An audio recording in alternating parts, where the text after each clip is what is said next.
여러분, 내 손을 주께 높이 듭니다 라는 찬양을 아시지요? 그 찬양의 원래 제목은 찬송의 옷을 주셨네입니다. 그런데 가사를 한번 제가 읽어드리겠습니다. 내 손을 주께 높이 듭니다. 내 찬양 받으실 주님, 내 마음을 주께 활짝 엽니다. 내 찬양 받으실 주님, 슬픔 대신 희락을, 재 대신 화관을, 근심 대신 찬송을, 찬송의 옷을 주셨네. 여러분, 굉장히 간단한 찬양이지만 이 찬양은 하나님의 구원을 노래하고 있습니다. 그리고 이 찬양 가사의 출처는 이사야 61장 3절에 보면 나와 있습니다. 무릇 시온에서 슬퍼하는 자에게 화관을 주어 그 죄를 대신하며 기쁨의 기름으로 그 슬픔을 대신하며 찬송의 옷으로 그 근심을 대신하시고 그들이 의의 나무 곧 여호와께서 심으신 그 영광을 나타낼 자라 일컬음을 받게 하려 하심이라. 이사야 61장 3절의 이 말씀이 찬송의 옷을 주셨네라는 이 찬송의 가사인 것입니다. 그런데 이사야 61장 10절도 보면 같은 의미로 구원을 노래하고 있습니다. 내가 여호와로 말미암아 크게 기뻐하며 내 영혼이 나의 하나님으로 말미암아 즐거워하리니 이는 그가 구원의 옷을 내게 입히시며 공의의 겉옷을 내게 더하심이 신랑이 사모를 쓰며 신부가 자기 보석으로 단장함 같게 하셨습니다. 여러분, 지난주에 어린 양의 혼인 예식에 대한 말씀을 드렸지요. 어린 양의 혼인 예식은 신랑 되신 예수 그리스도와 그리고 신부인 성도들의 그러한 혼인 예식으로 신부는 바로 구원받은 성도들을 의미한다고 말씀을 전했습니다.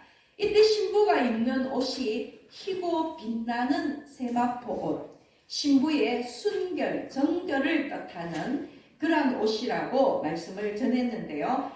오늘 제가 읽어드린 이사야 61장 10절에 구원의 옷, 그리고 공의의 겉옷이라고 나오고 있죠. 이것이 바로 우리가 예수 그리스도와 혼인 예식을 올릴 때 입는 그러한 신부의 옷인 것입니다. 구원의 옷, 공의의 겉옷. 그런데 이사야 61장 3절에 보면 찬송의 옷이 나옵니다. 오늘 제가 앞서 말씀을 드린 찬송의 옷을 주셨네라는 그 찬양 가사에 나오는 찬송의 옷, 이것 역시 바로 구원의 옷인 것입니다. 우리가 마지막 때 예수 그리스도를 만날 때 입는 옷, 바로 그 구원의 기쁨을 의미하는 것이 오늘 이사야 61장에 등장하는 구원의 옷, 공의의 겉옷, 찬송의 옷인 것입니다. 그런데 이사야 61장 10절을 자세히 보면요, 신랑은 사모를 쓰고 신부는 자기 보석으로 단장했다고 표현합니다. 우리 신랑이 옛날에 결혼할 때 입는 예복이 사모 관대를 의미하잖아요. 그러니까 바로 지금 여기에서 신랑이 사모를 쓰고 신부가 자기 보석으로 단장한다는 것은 결혼 예식을 갖춘 것을 의미하는데, 여기 보석으로 단장했다라는, 신부가 자기 보석으로 단장했다라는 이 말씀은 또 요한계시록 21장과 연결됩니다. 계시록 21장을 보면요, 새 예루살렘에 대한 이야기가 나오는데 하늘에서 새 예루살렘이 내려옵니다. 그런데 이 새 예루살렘은 바로 궁극적으로는 구원받은 성도들을 의미한다고 말씀에 그대로 나타나 있습니다. 계시록 21장 9절에 보면요, 천사가 이렇게 이야기합니다. 내가 곧 어린 양의 아내를 내게 보이리라. 어린 양의 아내를 보이리라 라고 이야기했는데, 이어지는 10절에서 무엇을 보여주느냐 하면 하나님께로부터 하늘에서 내려오는 거룩한 성 예루살렘을 보여주고 있는 것입니다. 이 예루살렘이 바로 구원받은 성도들의 그 모습에 비유되고 있는데요. 여러분, 이 계시록에 있는 말씀은 비유의 말씀이기 때문에 그것을 알고 이 말씀을 들어야 됩니다. 그런데 이 예루살렘의 모습을 보면 크고 높은 성곽이 있고 12문이 있습니다. 문이 12개가 있어요. 그런데 이 성곽에는 각각 기초석이 놓여져 있습니다. 그런데 말씀을 보면 성곽은 벽옥으로 되어 있고요. 푸른색의 옥으로 되어 있고, 성은 정금이고 금으로 되어 있고, 그 다음에 12문은 진주로 되어 있습니다. 그리고 그 예루살렘으로 향하는 그 길 역시 정금으로 되어 있다고 말씀에 기록되고 있습니다. 그리고 그 12기초석을 보면요, 벽옥, 남보석, 옥수, 녹보석, 홍만옥, 홍보석, 황옥, 녹옥, 담황옥, 비치옥, 청옥, 자수정. 여러분 12가지 보석. 그러니까 12기초석이 12가지 보석으로 되어 있는 것입니다. 이 색깔을 자세히 보면 거의 무지개빛, 하나님의 그 언약을 나타내는 무지개색에 가깝다는 것을 알 수가 있는데요. 여기 계시록 21장에서 갖가지 보석으로 꾸며진 이 예루살렘 성은 바로 구원받은 성도들을 의미한다고 얘기를 했죠. 어린 양의 신부들을 상징하는 것입니다. 그런데 아까 전에 이사야 61장 10절에서 신부가 자기 보석으로 단장을 했다고 하지 않습니까? 그러니까 이사야 61장 10절에 나오는 자기 보석으로 단장한 이 신부와 계시록 21장에 하나님께로부터 하늘에서 내려오는 이 예루살렘이 바로 구원받은 성도, 각가지 보석으로 단장하고 있는 것입니다. 제가 이렇게 이사야와 계시록의 말씀을 연결해서 드리는 이유는 하나님의 말씀은 이렇듯 신구약을 관통해서 그 맥락이 다 있다는 것입니다. 각가지 보석으로 단장한 이 신부의 모습이 요한계시록 저 끝장에, 요한계시록 21장에 가면 하늘에서부터 내려오는 보석으로 꾸며진 그 예루살렘 성과 다 있는데 이 둘 다가 어린 양의 신부를 의미한다는 것입니다. 바로 여기에 화려한 보석으로 단장했다는 것은요, 신부가 허영과 사치로 자기를 꾸몄다는 것이 아닙니다. 여기 나오는 이 화려한 보석들은 바로 예수 그리스도의 영광을 의미합니다. 구원받은 성도들의 영화로운 모습을 의미한다는 것을 기억해야 합니다. 그리고 그 구원의 기쁨과 즐거움을 노래한 것이 바로 이사야 61장입니다. 제 대신 화관, 제는 슬픔을 의미하죠. 화관은 꽃으로 만든 이 관은 기쁨을 상징합니다. 그리고 슬픔 대신에 찬송의 옷을 허락하신, 찬송의 옷은 바로 구원의 즐거움을 나타내는 것입니다. 제 대신 화관을 슬픔 대신 찬송의 옷을 허락하신 여호와로 말미암아서 크게 기뻐하고 즐거워한다는 것이 이사야 61장의 내용인 것입니다. 그런데 이사야가 이렇게 즐거워하고 기뻐하는 것은 하나님께서 뭔가 그의 삶 속에 그의 요구 조건을 모두 만족시켜 주셨기 때문이 아니라, 즉 하나님이 어떤 조건을 채워주셨기 때문이 아니라 그냥 여호와 하나님 그분 자체만으로 기뻐하고 즐거워한다는 바로 그 감사의 노래라는 것입니다. 하나님께서 구원을 베풀어 주셨기 때문에 모든 죄와 속박에서 벗어나서 진정한 자유를 얻었기 때문에 그냥 하나님 그분 한 분만으로 만족해 한다는 감사의 노래인 것입니다. 그런데 여러분, 바로 이 이사야 61장에 이 이사야 선지자의 찬양이 오늘 우리가 읽은 본문 말씀인 하박국 선지자의 찬양과 그 내용이 맞닿아 있다는 것입니다. 오늘 본문 말씀을 한번 보십시오. 하박국 3장 18절에 보면 나는 여호와로 말미암아 즐거워하며 나의 구원의 하나님으로 말미암아 기뻐하니라. 여러분, 이 말씀 이사야 61장의 말씀과 동일하지 않습니까? 하박국 17장을 보면요, 비록 무화과 나무가 무성하지 못하며 포도나무에 열매가 없고 감람나무에 소출이 없으며 밭에 먹을 것이 없으며 우리의 양이 없으며 외양간에 송아지가 없을지라도 오직 여호와 한 분만으로 즐거워한다는 것이 하박국 선지자의 고백입니다.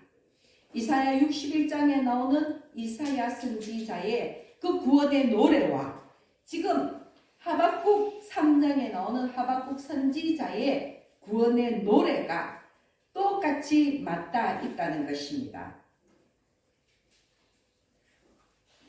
그런데 여러분, 하박국 선지자의 이 고백은요, 그냥 나온 것이 아닙니다. 이 말씀은 정말로 하박국 선지자의 아주 깊은 고대와 번민 속에서 나온 찬양이라는 것입니다. 우리가 이 하박국 선지자의 그 3장의 구원의 노래를 이해하기 위해서는 하박국 1장과 2장에 이어지는 그 내용을 조금 이해할 필요가 있는데요. 하박국 1장을 보면은 이 하박국 선지자는 하나님을 향하여 불만을 토로하면서 울부짖는 기도를 드리고 있습니다. 그 내용이 무엇이냐면 공의의 하나님께서 어찌하여 유다인의 죄악을 징계치 아니하시고 의인들의 기도에 응답하지 아니하시는가 하는 것입니다. 하박국 1장의 1절부터 4절까지 보면 바로 이러한 하박국 선지자의 부르짖는 기도가 나옵니다. 남유다가 저토록 하나님께 불순종하고 율법을 준수하지 않고 회개하지도 않고 더욱더 죄악으로 치닫고 있는데 하나님 저 유다를 왜 그만두십니까? 왜 공의의 하나님께서 죄악투성인 저 유다를 심판하지 아니하십니까? 도대체 어느 때까지 두고 보시겠습니까? 바로 이러한 불만이 하박국 1장에 나오는 하박국 선지자의 부르짖는 기도라는 것입니다. 그런데 오해해서는 안 될 것은 이것은 하박국 선지자가 남유다가 쫄딱 멸망하기를 바라서 하는 이야기가 아니라는 것입니다. 오히려 남유다를 사랑하기 때문에 이스라엘 백성을 사랑하기 때문에 징계를 해서라도 하나님이 그 유다를 쳐서라도 유다가 깨닫고 하나님께로 돌아오기를 바라는 마음으로 이렇게 하나님께 기도하고 있는 것입니다.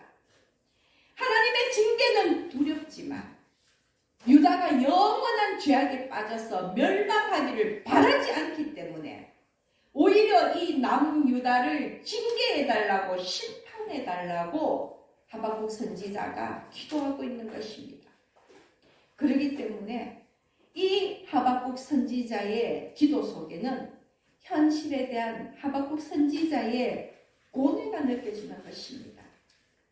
저대로 죄악으로 치닫는 유다를 볼 수도 없고 하나님께 징계하라고 기도하지만 그러나 그 유다가 또 받을 고통을 생각하니까 선지자로서의 고뇌와 번민이 느껴지는 그런 기도라는 것입니다.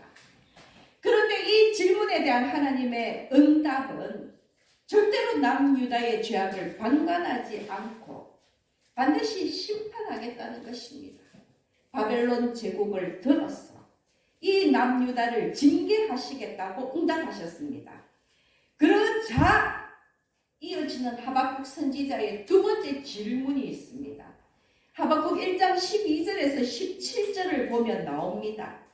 하나님의 이 질문에 대한 하박국 선지자의 질문에 대한 하나님의 응답을 듣고 지금 하박국 선지자는 더 통탄하고 있습니다. 왜냐하면 왜 하필이면 하나님의 백성을 징계하는데 하나님을 믿지도 않고 더 패역한 바벨론 제국을 들어서 하나님의 백성을 징계하느냐는 것입니다. 왜 바벨론으로 남유다를 심판하느냐 하는 것입니다. 단순하게 얘기하면 왜 더 나쁜 놈으로 덜 나쁜 놈을 치느냐는 것입니다. 여기 하박국 선지자의 고뇌가 또 있습니다. 그래서 하박국 선지자는 호소합니다. 악인이 자기보다 의로운 사람을 삼키는데도 잠잠하시나이까? 바벨론 제국이 남유다를 치도록 왜 그냥 그렇게 그 방법을 쓰시느냐 이것입니다. 14절 보면요. 주께서 어찌하여 사람을 바다의 고기 같게 하시며 다스린 자 없는 벌레 같게 하시나이까.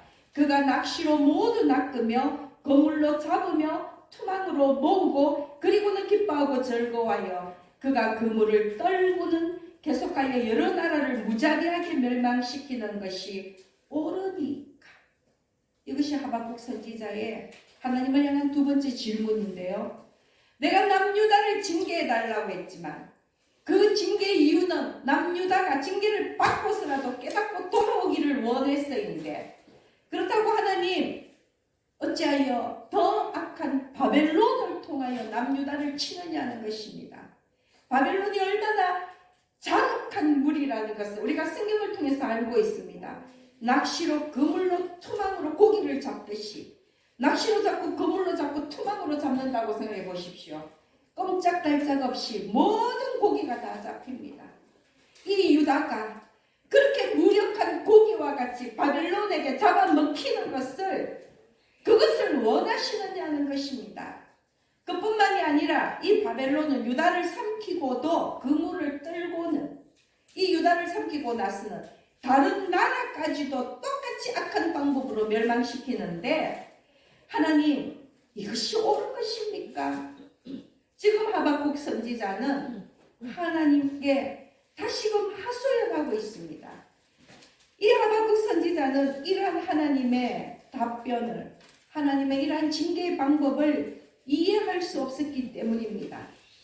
하박국 선지자의 두 번째 질문은요. 두 번째 부르짖는 기도는 왜 남유다보다 더 패역한 이방 족속으로 하나님의 백성인 남유다를 심판하시느냐 하는 것입니다. 이것이 하박국 2장에 나옵니다. 하나님의 답변은 무엇입니까? 남유다를 징계하기 위해서 잠시 바벨론을 도구로 쓰실 뿐 결국 바벨론도 그들의 죄악대로 반드시 심판하겠다는 것입니다. 그런데 여러분, 제가 이 하박국 선지자의 첫 번째 질문, 두 번째 질문, 질문이라고 표현을 했지만 하나님을 향한 하박국 선지자의 부르짖는 기도입니다. 울부짖는 기도입니다.